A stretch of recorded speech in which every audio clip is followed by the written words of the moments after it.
They put him in the cage in the summer of 1864, and by the time anyone thought to ask whether he deserved to be there, the question had stopped mattering because 10 years is long enough for a question to become an answer.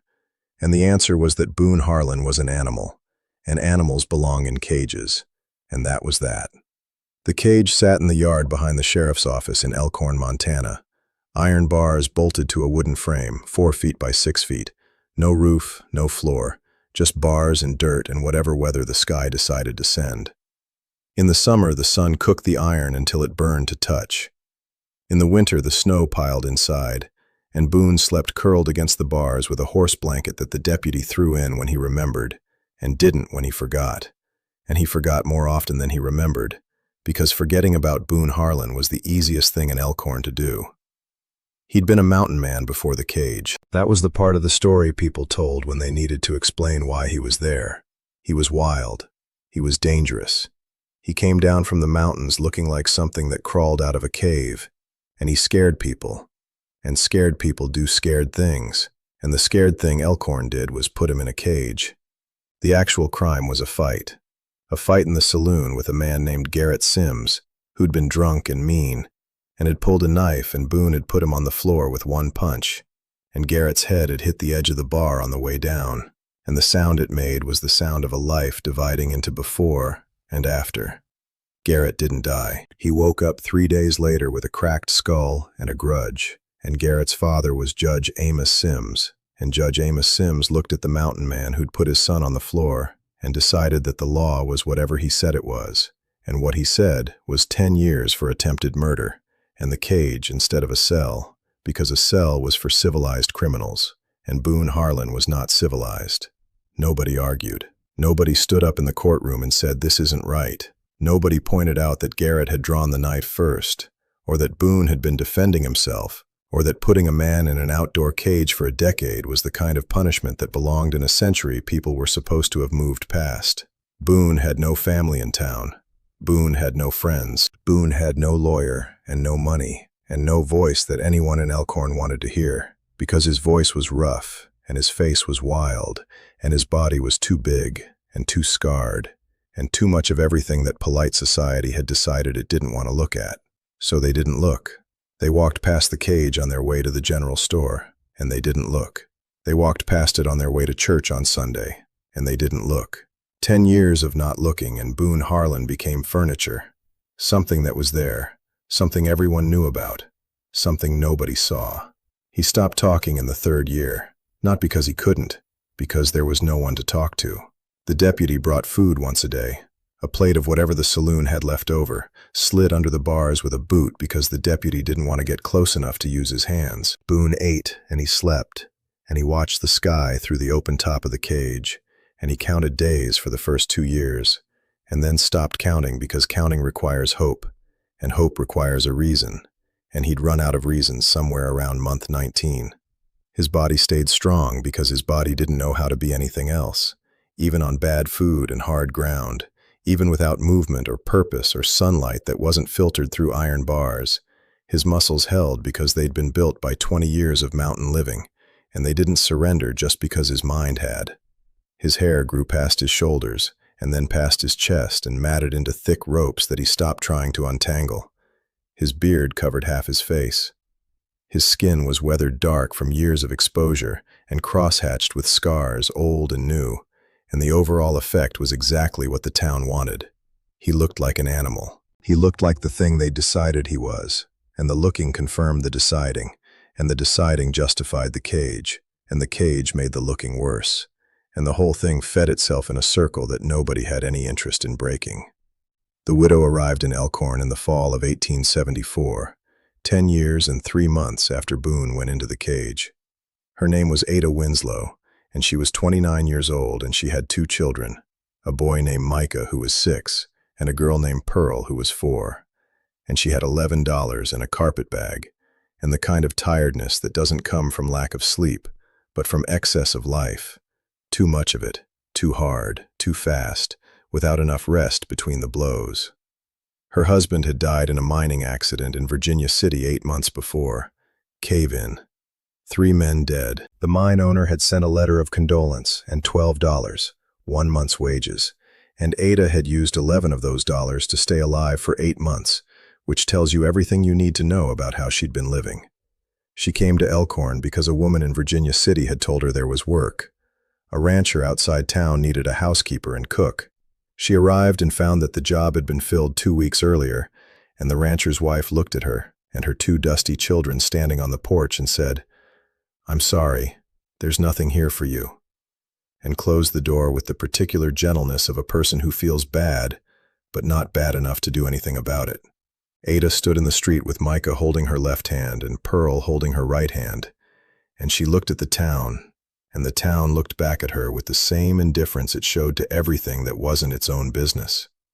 She had enough money for 2 nights at the boarding house. After that, nothing.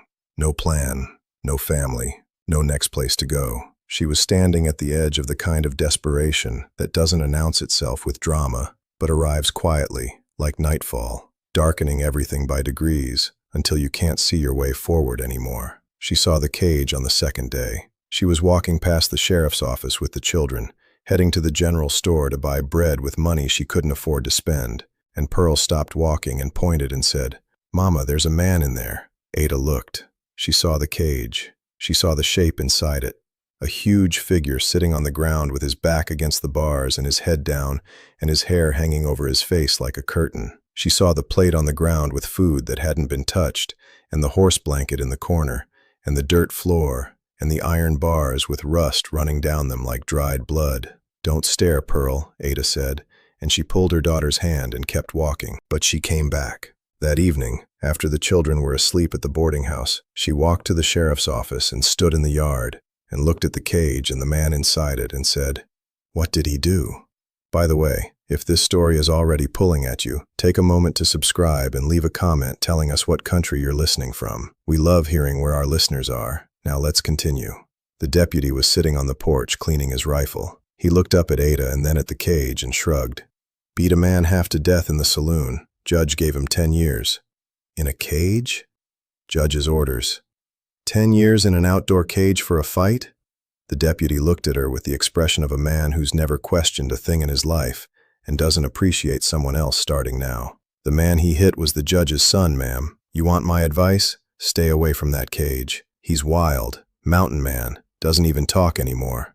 Ada looked at the cage. Boone hadn't moved, hadn't lifted his head, hadn't acknowledged that 2 people were standing 30 feet away discussing him like he was a problem to be managed, rather than a person to be considered. She looked at him the way she looked at everything now, with the practical clarity of a woman who had nothing left to lose, and therefore nothing clouding her judgment. She saw a man in a cage. She saw injustice so ordinary that an entire town walked past it every day without blinking, and she saw something else. Something the deputy didn't see because the deputy had stopped looking 10 years ago. She saw that the food on the plate hadn't been touched, and the man's body was thinner than it should have been for his frame, which meant he'd stopped eating, which meant he'd stopped caring whether he lived, which meant he was dying, and nobody in this town cared enough to notice. She came back the next morning. She brought bread, not from the store. She'd baked it at the boarding house kitchen at 4 a.m. before anyone else was up, using flour she'd bought with money that should have gone to feeding her children but didn't, because Ada Winslow had a hierarchy of needs that started with whoever was hurting worst. And right now, that wasn't her. She walked to the cage and knelt down beside the bars and set the bread on the ground inside and said, "I made this for you." Boone didn't move, didn't look up. "My name is Ada. I'm new in town. I don't know what you did and I don't care. You haven't been eating and that's not going to continue. Not while I'm here." Nothing. The hair hung over his face. His hands were limp on his knees. He was a statue of a man who'd stopped being a man somewhere in the middle of a decade of iron bars and silence. Ada stood up. She left. She came back the next morning. Same thing. Bread. A few words. Silence from the cage. She came back the morning after that. And the morning after that. 7 mornings in a row she knelt by those bars and left food and talked to a man who gave her nothing back. And on the 8th morning Micah came with her. The boy stood at the cage and looked at Boone with the fearless curiosity of a child who hasn't learned yet who to be afraid of. He held a piece of bread in both hands and pushed it through the bars and said, "My mama made this. You should eat it. She gets sad when people don't eat her bread. Boone's head moved, slowly, like a machine that hadn't been used in years grinding back to life. He lifted his face and looked at the boy through the curtain of matted hair. And the boy didn't flinch, didn't step back, didn't do any of the things that every adult in Elkhorn had done for 10 years. He just stood there holding bread through the bars and waiting. Boone took the bread. His hand came up from his knee and his fingers, huge, scarred, trembling, closed around the bread, and he held it and looked at it. And then he looked at the boy and his mouth opened and closed, and what came out was not a word, but the ghost of one, a sound that had been buried so long it had forgotten its own shape. He ate the bread, slowly, one small piece at a time. And while he ate, Micah sat down on the ground beside the cage and started talking about a frog he'd found behind the boarding house, and the talking was easy and constant and meaningless, and exactly what Boone needed, because it was the sound of a human being treating him like a human being, and he hadn't heard that sound in a decade. Pearl came the next day. She was 4, and she was small enough to fit her arm through the bars up to the shoulder, and she did exactly that, reaching in with her tiny fingers extended toward Boone's hand. And Boone looked at the small hand reaching toward him, and something in his face cracked open. Not a smile, something before a smile, the muscles remembering what they were for. He extended one massive finger and Pearl wrapped her whole fist around it and held on and said, "You're warm," and the words landed on Boone like a blow he wasn't braced for. His shoulders shook once, his eyes closed, and a tear ran down through the dirt on his face and disappeared into his beard. Ada watched this from 3 feet away, and she made a decision. The kind of decision that doesn't involve thinking, because thinking would talk you out of it. The kind that comes from a place below logic, below reason, below the part of the brain that calculates risk and consequence. The kind that comes from the gut, from the marrow, from the part of a person that knows what's right before the rest of them catches up. She went to the sheriff. She asked when Boone's sentence ended. The sheriff checked his records and said, 3 months ago. Ada stared at him. 3 months ago. His time was up in July. It's October. I know what month it is, ma'am. Then why is he still in that cage? The sheriff leaned back in his chair. He had the face of a man who'd been comfortable for so long that discomfort felt like an insult. Because nobody's come to claim him. He's got no family, no property, nowhere to go. Can't just release a man like that into town. People wouldn't stand for it. A man like what? You've seen him, ma'am. I've seen a man who's been in a cage 3 months past his sentence. That's what I've seen. The sheriff didn't say anything. Ada didn't blink. The silence between them was the silence of a woman who had nothing left to lose, staring down a man who had everything to lose, and both of them knowing it. "Release him to me," Ada said. "Excuse me? I'll take responsibility. I'll sign whatever you need. Release him to me." "Ma'am, you've got 2 small children. That man hasn't raised his voice or his hand in 10 years. My children have been sitting with him for a week, and the worst thing he's done is eat their bread. Release him, or I'll write to the territorial governor and explain why a man is being held 3 months past his sentence in an outdoor cage because the sheriff is too lazy to do his job." The sheriff released him, not because he agreed, because the alternative was worse. He unlocked the cage and stepped back, and Boone Harlan stood up for the first time in 10 years on legs that shook and buckled, and he grabbed the bars to hold himself upright. And the sunlight hit him full for the first time without iron between him and the sky, and he stood there blinking and swaying, and Ada walked to him and put herself under his arm and took his weight against her shoulder and said, "Lean on me. We're going home." He didn't have a home. She didn't have a home. They had the boarding house for 1 more night, and after that they had nothing but each other and 2 children and the open territory. But Ada said home like she meant it, and Boone leaned on her like he believed it, and the town watched them walk down the street, this small, tired widow holding up a giant, broken mountain man with 2 children walking ahead of them. And nobody said a word, because there was nothing to say that wouldn't make them complicit in what they'd allowed to happen for 10 years and 3 months. She found work. A ranch 15 miles outside town needed hands, and when the rancher saw Boone's size, he hired him on the spot and gave them a small cabin on the property, and didn't ask questions because ranchers don't care what a man looks like. They care what a man can do, and Boone could do everything. Within a week, he was doing the work of 3 men. He fixed fences and dug post holes and hauled timber, and his body remembered what it was for and responded the way a fire responds to kindling, fast and hot and hungry for more. He didn't talk much. The words came back slowly, a few at a time, like animals returning to a watering hole after a drought, cautiously, testing whether it was safe. He said yes and no and thank you in the children's names. Micah's name came first because Micah had been the first to feed him, and Boone's mind had linked the boy's name with bread and kindness, and the combination was sacred to him in a way that went past language. Pearl's name came second, and he said it softly every time, like a word made of glass. Ada didn't push him. She didn't ask him to talk or smile or be anything other than what he was, which was a man learning how to be a man again after a decade of being treated like something less.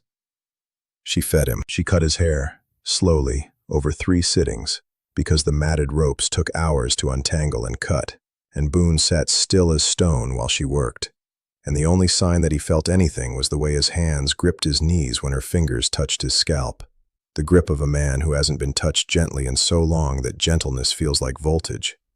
She trimmed his beard down to something human.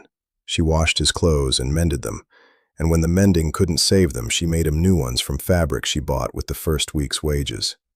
She did all of this without ceremony, without pity, without the performance of charity that makes the receiver feel smaller than the giver. She did it the way you do it for family, because that's what he was now, not by blood, not by law, by choice, by bread through iron bars and a little girl's fist around his finger, and a woman who looked at a caged man and saw a person instead of an animal. Boone built things. That was how the words came back, through building. He built a shelf for the cabin and he said shelf. He built a table and he said table. He built a chair for Pearl that was small enough for a 4-year-old and sanded smooth, and he said chair, and then he said Pearl's chair, and it was the first 2-word sentence he'd spoken in 7 years, and Ada turned to the stove and pressed her hand over her mouth. He built a bed for Micah. He built a garden fence. He built a chicken coop.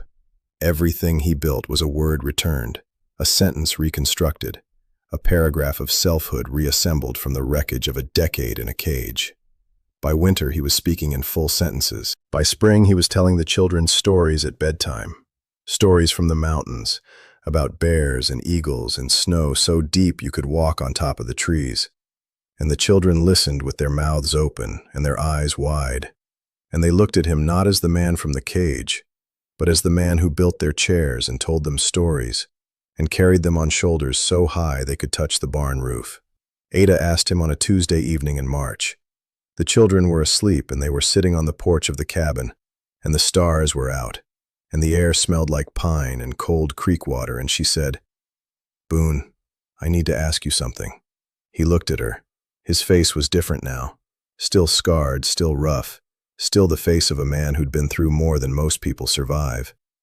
But it was a human face again. A face that smiled sometimes, rarely, but sometimes.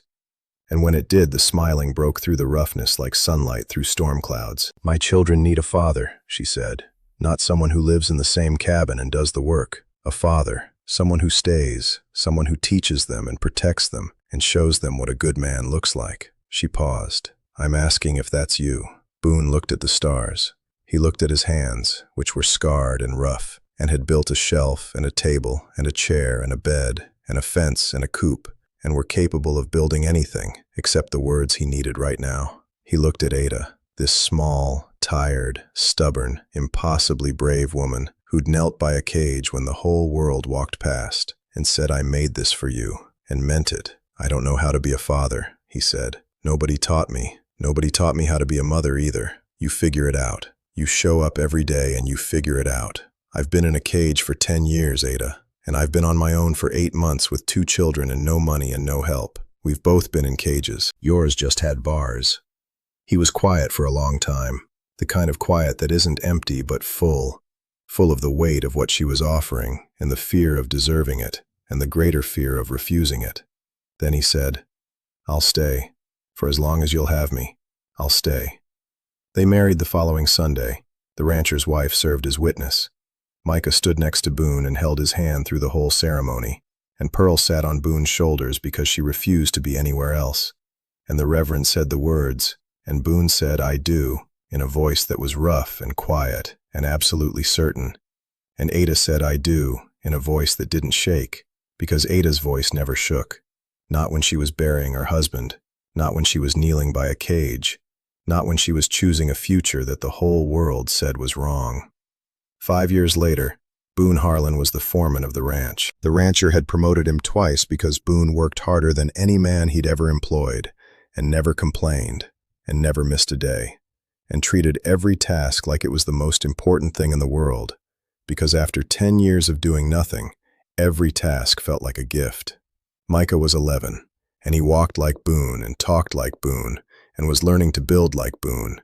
And when people in town saw them together, they said the boy looks just like his father, and neither Boone nor Micah corrected them. Pearl was 9, and she still held Boone's finger when they walked together, not because she needed to, but because she'd been holding it since she was 4 years old, and reached through iron bars and said, "You're warm," and some things you just don't let go of. If this story stayed with you, if it reminded you that every person in a cage is still a person, and that sometimes the bravest thing in the world is a loaf of bread pushed through iron bars by a child who doesn't know enough to be afraid, then subscribe and join us for the next one. Leave a comment and tell us where you're listening from. And remember, the people the world gives up on are the ones who need you most. Don't walk past the cage.